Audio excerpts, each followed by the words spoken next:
13 novembre 2015, embarquement. Cette date est inscrite à mon calendrier depuis plus d'1 an.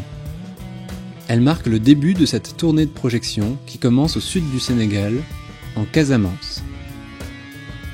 J'ai envie de sourire, je suis fier et heureux. Je suis surtout soulagé de laisser derrière moi ces 2 années de préparation. Le temps d'une nuit en mer, et j'y serai, enfin. J'ai hâte d'écrire les premières pages de cette aventure. Mes peurs, mes doutes et ma fatigue disparaissent à mesure que le bateau s'éloigne. Je suis maintenant dans l'œil du cyclone. Mais à quand remonte le dernier moment de répit ? C'est pourtant dans un tout autre état d'esprit que nous accostons au petit matin. Bataclan, Stade de France, terrasse parisienne, plus personne ne veut rire. Les gens viennent à moi et spontanément me demandent si je suis français, avant de me présenter leurs condoléances. C'est ainsi brutalement que ce tour commence.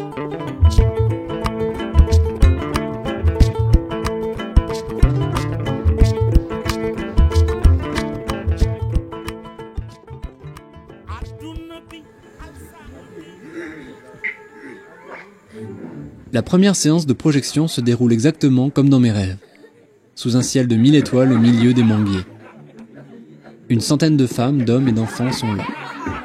Raoul, le chef de village, montre l'exemple en venant pédaler sur ce vélo pour générer l'électricité nécessaire au matériel vidéo sonore.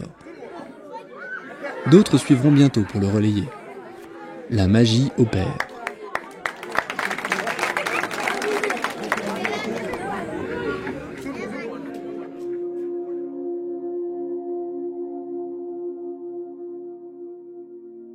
Au fil des jours s'enchaînent villages, rencontres et projections.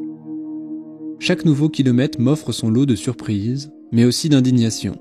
L'extrême gentillesse de mes hôtes peine à me faire oublier le combat quotidien qu'ils mènent pour leur subsistance. Je ne vous donnerai pas de chiffres, sachez simplement que ces gens existent, loin des grands meetings et en ce moment même. Ils ont des noms, des prénoms, des idées, des envies, des peines de cœur aussi, des idoles, des espoirs, des rêves. On trouve des radios dans les villages même les plus isolés. Des téléphones, n'en parlons pas. Tout comme vous, ils voient le monde changer, connaissent les tendances climatiques du moment, s'insurgent des inégalités ou des bidouillages politico-économiques en Afrique. Mais que faire ? Se décourager et prendre les pirogues ? Rejoindre un oncle ou un cousin qui, dit-on, gagne 100 fois plus par jour ? Misère pour misère, ça se tente, non ? Je les comprends tellement. Quant à ceux qui restent, chaque jour, outils ou pas, salaire ou pas, ils se démerdent, travaillent, rêvent d'une justice sur terre, militent, s'engagent, attendent, espèrent et prient Dieu.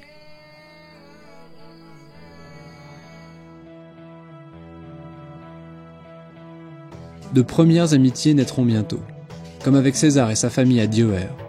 César a supervisé une campagne de replantation de palétuviers dans son village. Aujourd'hui, il contribue à l'amélioration des rendements dans les rizières. L'exploitation y est essentiellement vivrière et n'est pas suffisante pour satisfaire aux besoins annuels. Enfin, je retiens la rencontre d'Honoré, Jérôme, Marie et leur famille à Djilapao, l'un des villages les plus isolés qu'il me sera donné de voir de tout le Sénégal. Comme il n'y a pas de puits, cette famille collecte l'eau dans un grand réservoir durant la saison des pluies et se débrouille avec ça jusqu'à la saison suivante. Entre 2 villages, mes distances sont suffisamment rapprochées pour arriver tôt et ainsi passer du temps avec mes hôtes, discuter, faire connaissance, apprendre et tenter de comprendre.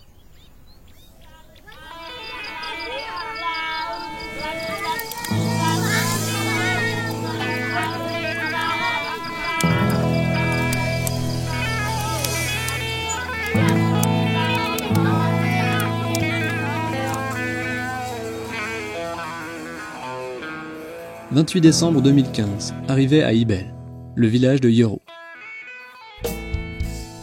15 jours durant, nous alternerons vélo sur piste, projections et rencontres. Yoro s'étonne un peu plus chaque jour de ce projet cinéma-vélo. Nous traverserons 10 villages, tous isolés et sans électricité. Bien plus qu'un guide, Yoro devient tout de suite un membre à part de cette aventure, prenant à bras le corps la mission environnementale que je m'étais fixée. Cibler et accompagner les structures locales dans leur démarche de sensibilisation grâce à notre équipement et nos vidéos. Elles sont en langue locale et proposent des pistes simples pour répondre aux problématiques telles que la déforestation, l'autonomie alimentaire, la valorisation des ressources naturelles.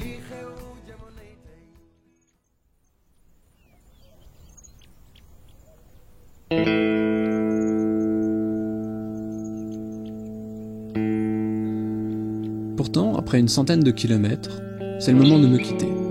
Je sens en lui une grande tristesse. Que faire maintenant? Attendre sous le manguier que la chance revienne? Retourner au champ? Cette petite aventure lui avait redonné du baume au cœur.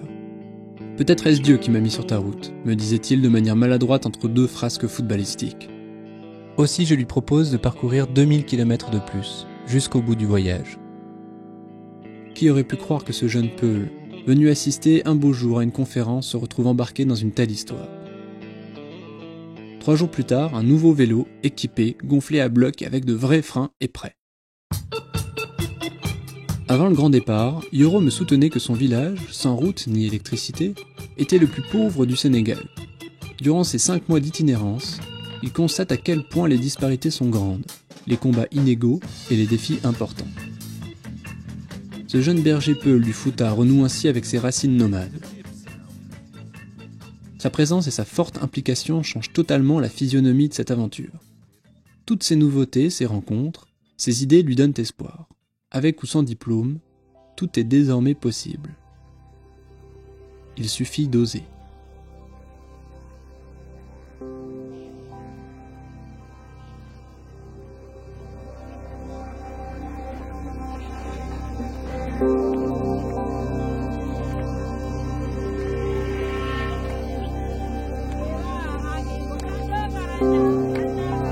D'un village à l'autre, les gens nous offrent des chants ou des danses en remerciement. Avant de partir, il m'arrive d'entendre le chef du village adresser ces quelques mots à Yoro. Ce que tu es en train de faire, personne d'autre ne l'a fait. C'est important que tu saches ce qui se passe dans notre pays. Nous t'en remercions.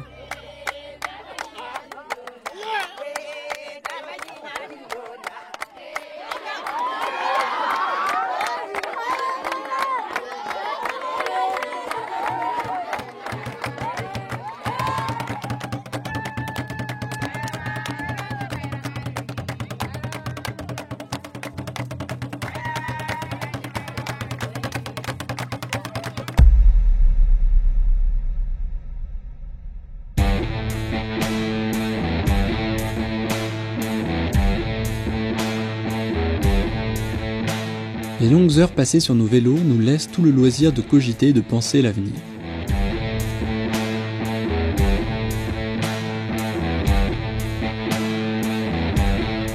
Que restera-t-il de ce voyage?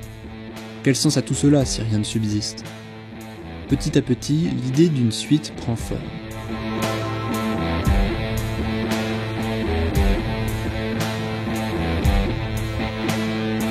Tambacounda, Sinesaloum, Saint-Louis, Dagana. Chaque jour, Yoro s'éloigne un peu plus de sa maison d'enfance. Nous partageons fatigue, chaleur et parfois épuisement. Mais il règne dans ce voyage une source d'énergie mystérieuse à laquelle nous devenons vite accros.